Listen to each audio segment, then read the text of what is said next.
You can see Table Cape, one of our old favourites from our walk from Burnie to Wynyard, off in the background. We are indeed at Breakwater Bay, and we're about to have a look at Fossil Bluff. But there's a bit of a scan of the beach area, and we're going to walk up the top of that hill before we have a look to the left of the beach, maybe see some of the fossils. A little bit of history there, bit of geological history there. Glacier flowing from East Antarctica across Tassie and entered the sea here at Wynyard between 303 and 293 million years ago. So there's all kinds of stuff that the glaciers brought with it. A lot of drop stones, and we just have a close-up of the map of the glacier. You can see there how we were part of Gondwana and how the glaciers travelled across Tassie. I'm going to be walking up to the top of the hill here, known as the Breakwater. Can go along the bottom, but only at low tide, and low tide's not for a few hours yet. So let's go up and then we'll see how we go when we get back. Might not show it, but it is steep. This little area acts as a sort of an amphitheatre. Hope you can pick up the surf coming in.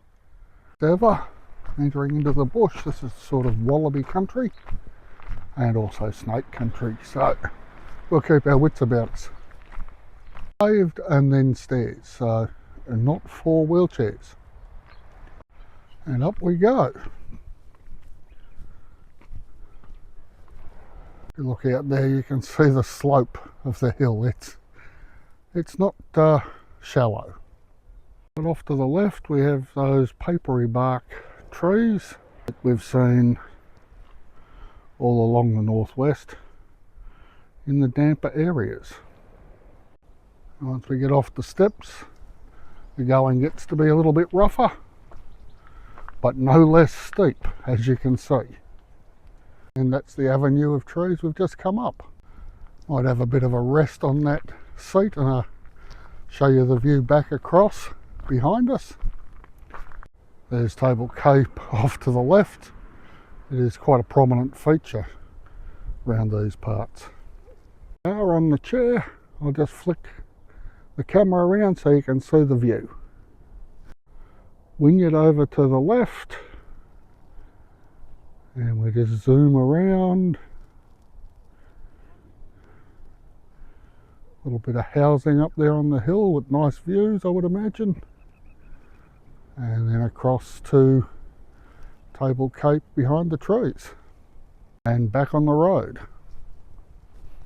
And here we have a legacy of colonialism. Hawthorn trees put up as a hedge originally, I would imagine. We're just getting close and have a look at the flowers. Wee tiny little things. I don't know if anyone collects the hawthorns in autumn anymore for making hawthorn wine and a few other things, but they are dainty little things, these flowers. If you look at the top there, you can see our destination. And when we've gotten back down to the beach, we'll wander along those cliff lines there now that the tide's going out, see what fossils we can find. Meanwhile, a relentless trudge up the hill continues. Here we come, looking back to Burnie and beyond. And there we have the beach on the other side, next to the golf course, round to Wynyard. Somerset's tucked in behind that promontory there. I believe that might be Doctor's Rocks maybe. Well, I think they're a bit further round. And then all the way round to, good heavens, probably Burnie out there, the last headland you can see. If you know otherwise, let me know in the comments. And a surprisingly hidden version of Table Cape from the top. So I'll just do a 360 panorama from up here, down across sunny Wynyard, the milk factory there in the background, the hills rolling west towards Stanley and Smithton, a little bit of suburbia creeping up to the edge for their views. For some reason, a row of trees in front of Table Cape, out across Bass Strait, Victoria over the other side. It's a good place to keep it, all the way back to our starting point. It's not a bad view from up here, and it's on the way down that the knees really start to feel it. We haven't even hit the steep bit yet, but we'll make it. It's only pain. You know, you're alive when you're in pain, eh? Back to the stairs and out of the sun. It's rather pleasant out of the sun. It's getting a bit warm. As we come out of the trees, that's the headland over there that we're going to go and have a look at. So come with us. A bit more info on Fossil Bluff. We'll talk about it when we get round there. Nice paved walkway down to the beach, but more stairs down here, so again, no wheelchairs unless you've got a way around that, and a grassy run across to the sandy beach. Picnic facilities, but no barbecues. And you can see the strength of the tides that come in sometimes. There's quite heavy stones that have been dropped up, and then there's the sandy areas, and then back onto the stone. So there's different wave patterns across the beach. You can see there's some vegetation growth across there.